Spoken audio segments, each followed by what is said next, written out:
ओम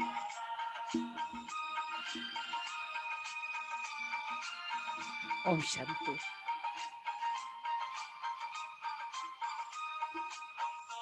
बारहवां अध्याय श्रीमद् भगवद गीता में भगवान ने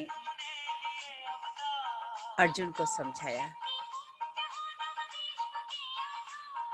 तुम कर्म करो लेकिन भगवान के लिए कर्म कर रहे हैं, ऐसा समझ के कर्म करो। इससे क्या होगा? भगवान की शक्ति मिलती रहेगी, यानी तुम मेरे को प्राप्त हो जाओगे।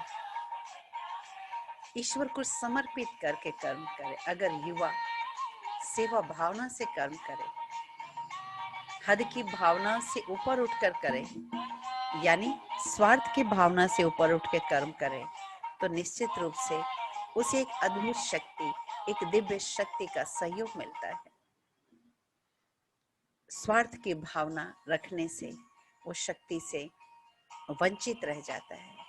और आज जबकि संसार में बहुत अधिक विपरीत परिस्थितियां, बाह्य नकारात्मक परिस्थितियां हावी होती जा रही है युवाओं पर, ईश्वरीय शक्ति की तो अत्यंत आवश्यकता है।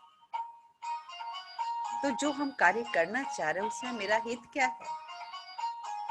लोक हित के लिए कार्य कर रहे हैं। जब ऐसी भावना रखते हैं कोई, संसार के समस्त प्राणी ईश्वर की संतान है, जो मेरे संपर्क में आएगा उसका भला होगा। उससे केवल मेरा भला नहीं, केवल मुझे पद पोजीशन मिलेगी, मुझे धन मिलेगा, वो नहीं, सभी का भला होगा। भगवान का यही तो कहना है, सभी का भला करो। तो ऐसी भावना से करने वाला, उसे भगवान की शक्ति अवश्य प्राप्त होती है। भगवान ने उसे कहा है कि हे अर्जुन, ज्ञान से ध्यान श्रेष्ठ है। नॉलेज कितनी भी ज्यादा हो जाए, डिग्रियां कितनी भी अपने पास हो, लेकिन ध्यान यानी एक तो ईश्वर का ध्यान जो शक्ति के स्रोत है, और दूसरा जो कार्य हमें करना है उस पर फोकस हो। कोई कितना भी कहे मेरे पास बहुत सारी जानकारी है, परंतु मन एकाग्र क्यों नहीं होता है? अंतरिक्ष में क्या हो रहा है ये मालूम है, पाताल में क्या हो रहा है ये मालूम है, परंतु मन क्यों नहीं हमारा एकाग्र हो रहा है? इसकी जानकारी हमारे पास होनी चाहिए। मन हमारा कैसे नियंत्रित हो, इसकी जानकारी होनी चाहिए। इंद्रियों पर हमारा संयम हो, ये बहुत आवश्यक है। तो भगवान ने कहा कि ज्ञान से ध्यान श्रेष्ठ है, और ध्यान से श्रेष्ठ कर्म श्रेष्ठ है। वो श्रेष्ठ कर्म जिसकी फल की भावना का त्याग करके चल रहा है, यानी मुझे उसका फल मिलेगा फल, लेकिन स्वार्थ वाला फल की कामना न रखें। ये सबसे श्रेष्ठ है, क्योंकि जो औरों के लिए जीता है भगवान उसका सब कुछ अपने आप करते हैं, परंतु इसकी सही विधि को समझने की आवश्यकता है। भगवान ने यहाँ विशेष ये भी कहा कि सृष्टि के समस्त प्राणियों को जो बराबर भावना से देखता है वो मुझे प्रिय है। यानी आज व्यक्ति से व्यवहार करता है, धर्म के नाम पर, जाति के नाम पर, भाषा के नाम पर, उम्र के नाम पर, डिग्रियों के नाम पर, गरीब अमीर के नाम पर, या किसका पद कैसा है उसके नाम पर, परंतु नहीं, हर एक ह्यूमन बीइंग है, हर एक आत्मा है। जो व्यवहार मुझे अच्छा नहीं लगता वैसा व्यवहार हम दूसरों से क्यों करें? दूसरे के दर्द को अपना दर्द समझकर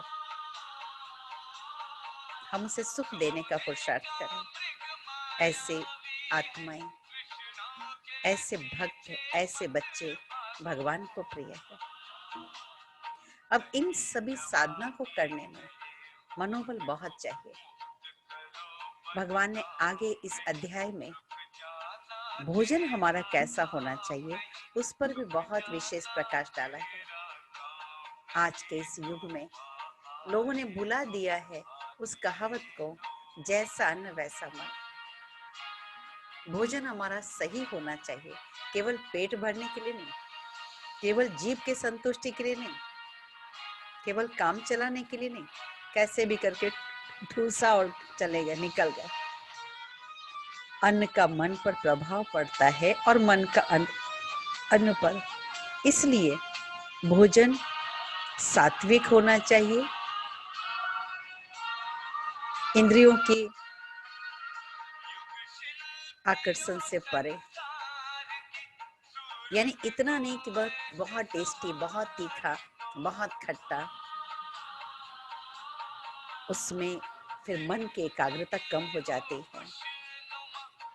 भले स्वादिष्ट बने, लेकिन ध्यान हो कि हम शरीर को चलाने के लिए खा रहे हैं।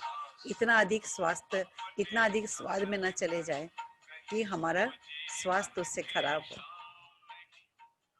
दूसरी बात, तामसिक भोजन भी नहीं होना चाहिए, हमारे मानसिक और आध्यात्मिक स्वास्थ्य को खराब करता है। हम अपने पेट भरने के लिए, अपने जीभ के स्वाद को संतुष्ट करने के लिए, या समझते हैं कि हमारे शरीर में ताकत वाली चीजें मिलेगी नॉनवेज खाने से, परंतु इससे हमारी मानसिक और आध्यात्मिक स्वास्थ्य, बौद्धिक स्वास्थ्य नष्ट हो जाता है। तीनों स्तर के स्वास्थ्य नष्ट हो जाते हैं। मनुष्य दूसरों को कष्ट दे करके तनाव मुक्त जीवन कैसे जी सकता है? मनुष्य के इमोशनल स्तर को समझना भूल गया है, जबकि निर्दोष जीव जंतुओं की भी हत्या अपने लिए करवा लेता है। सोचिए, इन निर्दोष प्राणियों ने क्या बिगाड़ा था जिसे काट कर व्यक्ति खाता है? मनुष्य मरता है तो शहर से दूर जंगलों में उसे, शहर से दूर शमशान में उसे जलाते हैं, दफनाते हैं। लेकिन जानवरों को अपने किचन में, जो भगवान को प्रसाद लगे वही भोजन सर्वोत्तम है। ऐसा नहीं सोचे कि ताकत आती है नॉनवेज से। शाकाहारी खाने वाले अनेक महापुरुष हैं, अनेक जीव जंतु है, जानवर भी है ताकतवर। जबकि आज तो प्रूफ हो रहा है कि बीमारियां ज़्यादा होती जा रही है अगर हम नॉनवेज खाते हैं तो। विदेशों में लोग शाकाहारी बन रहे हैं। जरा सोचिए, केवल पेट के लिए क्यों, अपने मानसिक, बौद्धिक और आध्यात्मिक स्तर को भी देखिए। तीसरी बात, भोजन तुरंत बनाया हुआ हो, ताजा भोजन हो और सही समय पर हो और सही मात्रा में हो, बहुत जरूरी है।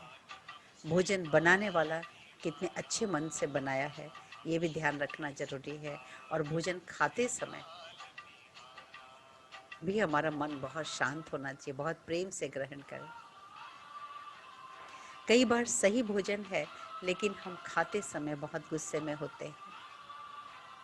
महापुरुषों ने और यहाँ तक कि आयुर्वेद ने भी कहा है कि भोजन, अगर गुस्सा हो, मन टेंशन में हो तो भोजन नहीं खाए, कुछ पी के काम चला ले, लिक्विड। भोजन उस समय नहीं खाना चाहिए, उससे स्वास्थ्य खराब होता है। एक छोटी सी बात है, गैस्ट्रिक एसिडिटी, इसका कारण हरी, करी एंड वरी। हरी यानी जल्दीबाजी, करी माना चटपटा और वरी मीन्स चिंता। तो सही समय पर, सही मात्रा में सही चीज खाएं। जैसे आप ट्रेन में बैठने जा रहे हैं, स्टेशन जा रहे हैं, तो आप सोचते जल्दी से खाना डाल दो ताकि जल्दी जल्दी खा लें। नहीं, आप टिफिन में ले लीजिए, ट्रेन में आराम से खाइए, हड़बड़ी क्या है। अपने मन को प्रेम से भोजन स्वीकार कराने की आदत डालिए।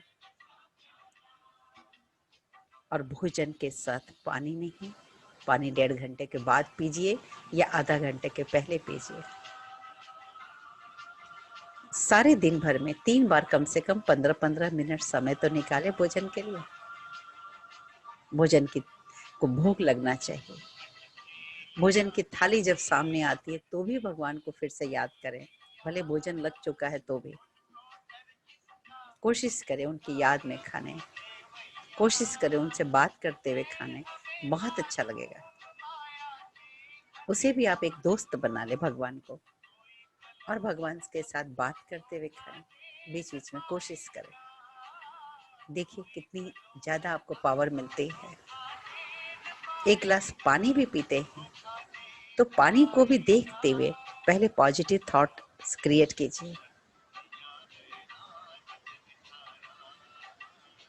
मैं एक पॉजिटिव पर्सनैलिटी वाली आत्मा हूँ, मैं शक्तिशाली आत्मा हूँ। 5 बार 7 बार ऐसे करके तब पीजिए। मैं पवित्र आत्मा हूँ, सिर्फ 7 बार करके फिर पीजिए। ओम शांति। आपसे रिक्वेस्ट करेंगे, अगर एक सेंटेंस भी आपके लिए काम लायक होता है तो आप अवश्य ही लाइक करें, चैनल को सब्सक्राइब करें और शेयर जरूर करें, अपने कमेंट जरूर करें।